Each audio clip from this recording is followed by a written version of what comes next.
بسم اللہ الرحمن الرحیم۔ السلام علیکم دوستو، آج کے اس ویڈیو میں بات کریں گے کہ جناح کرنے والوں پر اور سود کھانے والوں پر اور جھوٹ بولنے والوں پر اور قرآن کا جو علم ہے اس پر جو عمل نہیں کرتا اس پر اللہ رب العزت کا کس طرح عذاب ہوگا۔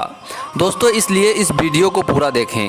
دوستو حضرت سمرہ بن جندب رضی اللہ عنہ فرماتے ہیں کہ رسول اللہ صلی اللہ علیہ وسلم اکثر اپنے صحابہ سے پوچھا کرتے تھے کہ تم میں سے کسی نے کوئی خواب دیکھا ہے؟ جو کوئی خواب بیان کرتا تو آپ اس کی تعبیر ارشاد فرماتے۔ ایک صبح رسول اللہ صلی اللہ علیہ وسلم نے ارشاد فرمایا، رات کو میں نے خواب دیکھا ہے کہ دو فرشتے میرے پاس آئے اور مجھے اٹھا کر کہا ہمارے ساتھ چلیے۔ میں ان کے ساتھ چل دیا۔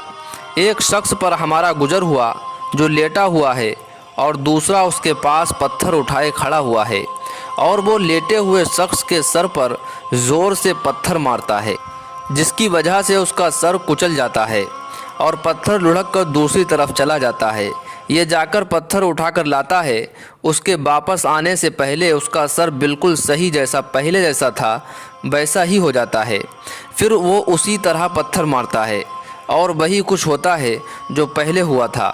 میں نے ان دونوں سے تعجب سے کہا سبحان اللہ، یہ دونوں شخص کون ہیں اور یہ کیا معاملہ ہو رہا ہے؟ انہوں نے کہا آگے چلیے۔ ہم آگے چلے۔ ہمارا گزر ایک شخص پر ہوا جو چت لیٹا ہوا ہے اور ایک شخص اس کے پاس جمبور لوہے کی کیلیں نکالنے والا آلہ لیے کھڑا ہے۔ جو لیٹے ہوئے شخص کے چہرے کے ایک جانب آ کر اس کا جبڑا، نتھنا اور آنکھ کی گدی تک چیرتا چلا جاتا ہے، پھر دوسری جانب بھی اسی طرح کرتا ہے۔ اب یہ دوسری جانب سے فارغ نہیں ہوتا کہ پہلی جانب بالکل اچھی ہو جاتی ہے، وہ اسی طرح کرتا رہتا ہے۔ میں نے ان دونوں سے کہا سبحان اللہ، یہ دونوں کون ہیں؟ انہوں نے کہا چلیے آگے چلیے۔ ہم آگے چلے تو ایک تنور کے پاس پہنچے جس میں بڑا شور و گل ہو رہا ہے۔ ہم نے ان سے جھانک کر دیکھا تو اس میں بہت سے مرد اور عورت ننگے ہیں۔ ان کے نیچے سے آگ کا ایک شعلہ آتا ہے اور جب وہ ان کو اپنی لپٹ میں لیتا ہے تو وہ چیخنے لگتے ہیں۔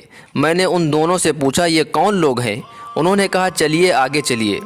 ہم آگے چلے، ایک نہر پر پہنچے جو خون کی طرح سرخ تھی اور اس میں ایک شخص تیر رہا تھا، اور نہر کے کنارے دوسرا شخص تھا جس میں بہت سے پتھر جمع کر رکھے تھے۔ جب تیرنے والا شخص تیرتے ہوئے اس شخص کے پاس آتا ہے جس نے پتھر جمع کیے ہوئے ہیں تو یہ شخص اپنا منہ کھول دیتا ہے، تو کنارے والا شخص اس کے منہ میں پتھر ڈال دیتا ہے جس کی وجہ سے وہ دور چلا جاتا ہے، اور پھر تیر کر واپس وہی شخص کے پاس آتا ہے تو اپنا منہ کھول دیتا ہے اور کنارے والا شخص اس کے منہ میں پتھر ڈال دیتا ہے۔ میں نے ان دونوں سے پوچھا یہ دونوں شخص کون ہیں؟ ان دونوں نے کہا آگے چلیے۔ پھر ہم آگے چلے تو جتنے بدصورت آدمی تم نے دیکھے ہوں گے ان سب سے زیادہ بدصورت آدمی کے پاس سے ہم گزرے۔ اس کے پاس آگ جل رہی تھی جس کو وہ بھڑکا رہا تھا اور اس کے چاروں طرف دوڑ رہا تھا۔ اللہ کے نبی صلی اللہ علیہ وسلم نے ارشاد فرمایا، میں نے ان سے پوچھا آج رات میں نے عجیب چیزیں دیکھی ہیں، یہ کیا ہیں؟ انہوں نے مجھ سے کہا اب ہم آپ کو بتاتے ہیں۔ پہلا شخص جس کے پاس سے آپ گزرے اور اس کا سر پتھر سے کچلا جا رہا تھا، یہ وہ ہے جو قرآن سیکھتا ہے اور اس کو چھوڑ دیتا ہے، نہ پڑھتا ہے نہ عمل کرتا ہے، اور فرض نماز چھوڑ کر سو جاتا ہے۔ دوسرا وہ شخص جس کے پاس سے آپ گزرے اور اس کے جبڑے، نتھنے اور آنکھ کی گدی تک چیرا جا رہا تھا، یہ وہ ہے جو صبح گھر سے نکل کر جھوٹ بولتا ہے اور وہ جھوٹ دنیا میں پھیل جاتا ہے۔ تیسرا وہ ننگے مرد اور عورتیں جنہیں آپ نے تنور میں جلتے ہوئے دیکھا تھا، زناکار مرد اور عورتیں ہیں۔ چوتھا وہ شخص جس کے پاس سے آپ گزرے جو نہر میں تیر رہا تھا، اس کے منہ میں پتھر ڈالا جا رہا تھا، سود خور ہے۔ پانچواں وہ بدصورت آدمی جس کے پاس سے آپ گزرے جو آگ جلا رہا تھا اور اس کے چاروں طرف دوڑ رہا تھا، جہنم کا دروگہ ہے جس کا نام مالک ہے۔